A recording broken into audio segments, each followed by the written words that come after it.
Good evening. Is everyone ready? Okay.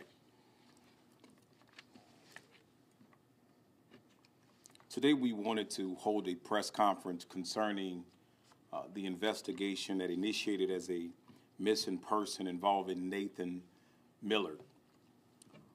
First, I want to start by asking our community to lift the family of Nathan Millard up in prayer, and that we're sorry for their loss, and we understand the emotions and the trauma that this tragedy has presented to the family. We wanted to provide this update because we understand the public's interest in these investigations and the desire to want information immediately. I want to remind the public that these investigations take time, and it's a process. The Baton Rouge Police Department first received a missing person report on February 23rd, 2023, concerning Mr. Millard. This investigation was assigned to our Special Victims Unit Missing Persons Division, who immediately began an investigation.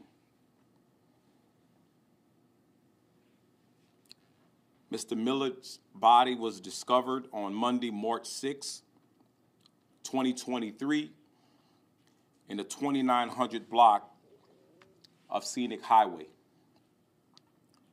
On today, the EBR Coroner's Office released a preliminary report that states as follows.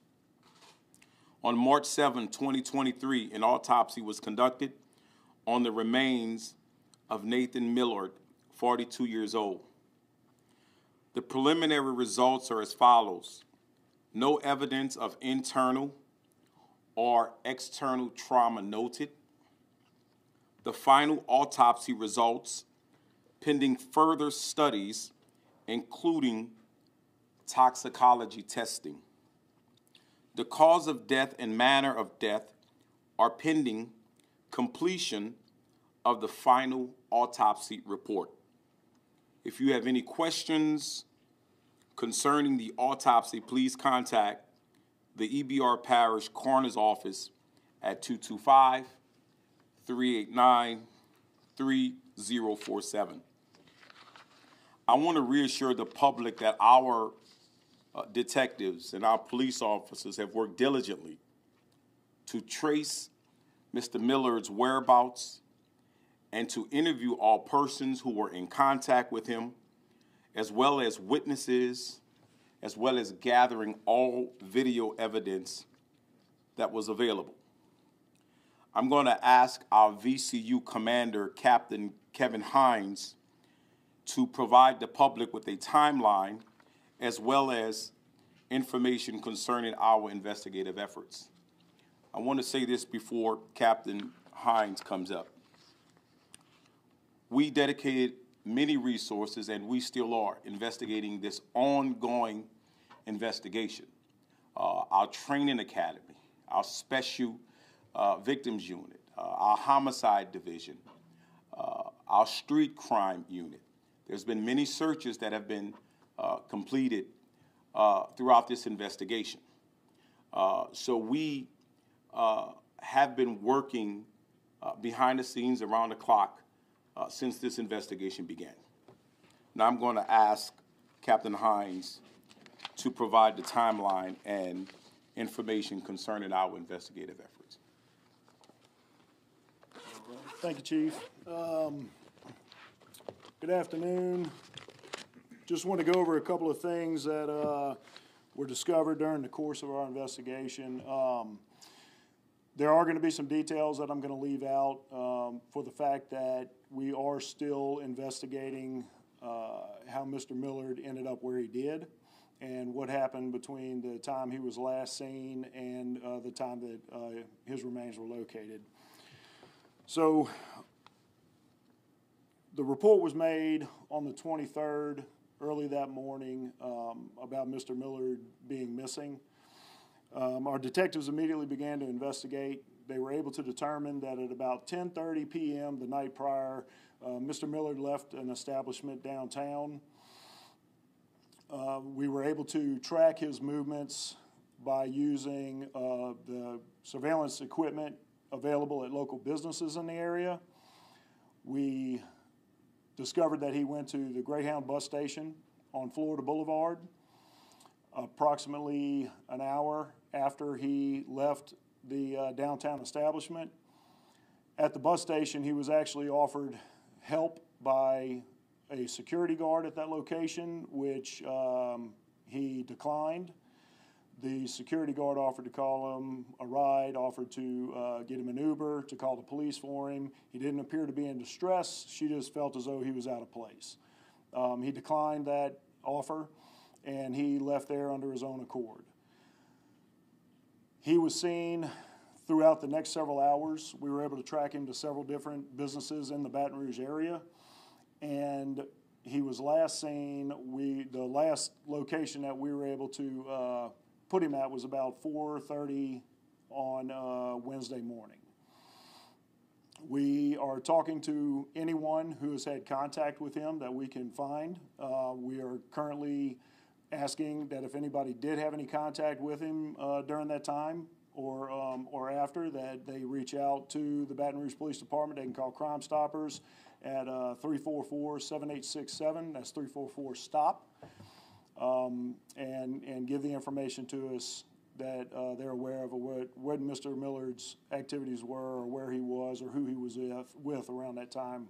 We're interested to talk to anybody who may have had any sort of interaction with him whatsoever during that time. What I can say is that at no point in time on any of the information that we've received or the videos that we've seen does Mr. Millard appear to have been in any sort of distress. He appeared to be at those locations under his own power, and it didn't appear that there was anything taking place criminally. At this time, we don't have any indication that there was any foul play involved. We are looking into how he ended up where he was, like I said before. But as of right now, we're just asking for anybody that may have had contact with Mr. Millard since the night of the 22nd to contact the police department and let us know.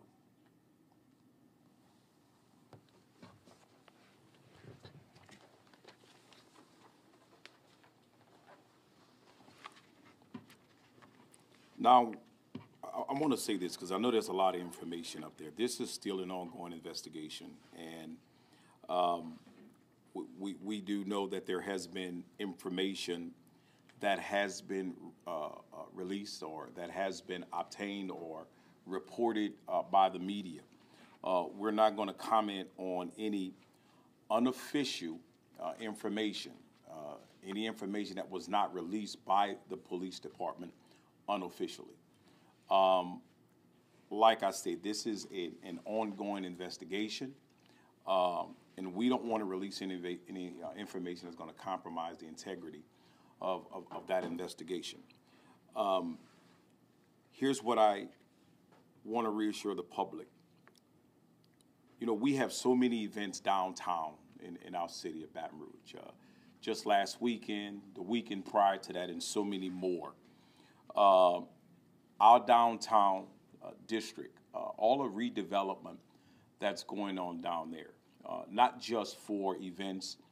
We see the residential portion of our downtown development district is growing, as well as businesses. It is a safe place. It's a safe place to live. It's a safe place to participate in events. And we are proud of the work that's going on downtown. Our business leaders downtown invested in the camera programs downtown so that not only you feel safe, but that when something does happen, that we have another tool in the chest that can help us in our investigative efforts. And that's what happened in this case. Not just those cameras that we have, but also cameras that are provided by businesses in the area as well. And I'm going to ask our downtown development district director, Ms. Whitney Hoffman, to say a few words. Thank you, Chief. I also wanted to offer our condolences to the family and definitely our appreciation to BRPD on all of the hard work they've done in this case. And just reiterate how safe downtown is. We are one of the safest places in the city to be. We have hundreds of events, thousands of visitors, thousands of workers, many residents, and we all have fun together and work together in an environment that is very safe with no major incidences. And we look forward to a continued partnership with BRPD to continue to keep it that way. Thank you.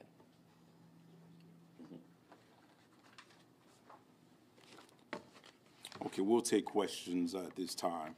Before that, I want to make sure that the public know that this is still an ongoing investigation. I'm going to continue saying that. This is an ongoing investigation. But I also want to thank our partners who have helped us. I want to thank the United Cajun Navy who came out and helped us hand out some goods to our homeless population, at the same time helping us search for the whereabouts of Mr. Millard. And I also want to thank the Texas EquiSearch for also assisting us in those efforts. But I also want to thank all of our residents who took the time to pick up the phone and provide information. Those who call Crime Stoppers, thank you. Thank you. Those who right now are a little hesitant to pick up the phone and call us to just help us with a little more information and fill some of those gaps in our investigative efforts, we look forward to hearing your call as well. We know what happens in this community when people in the community step up, when they're not scared, they're not afraid, when they get involved and they help us. And we look forward to those phone calls as well. So I'll take questions at this time. Does it appear his body was dumped at the location where he was found? And if so, what are you doing to find the person or persons who dumped his body there? I'm going to ask the VCU commander to speak on that. Yes, ma'am. So it does appear that he was left there, that's not where, most likely not where he died.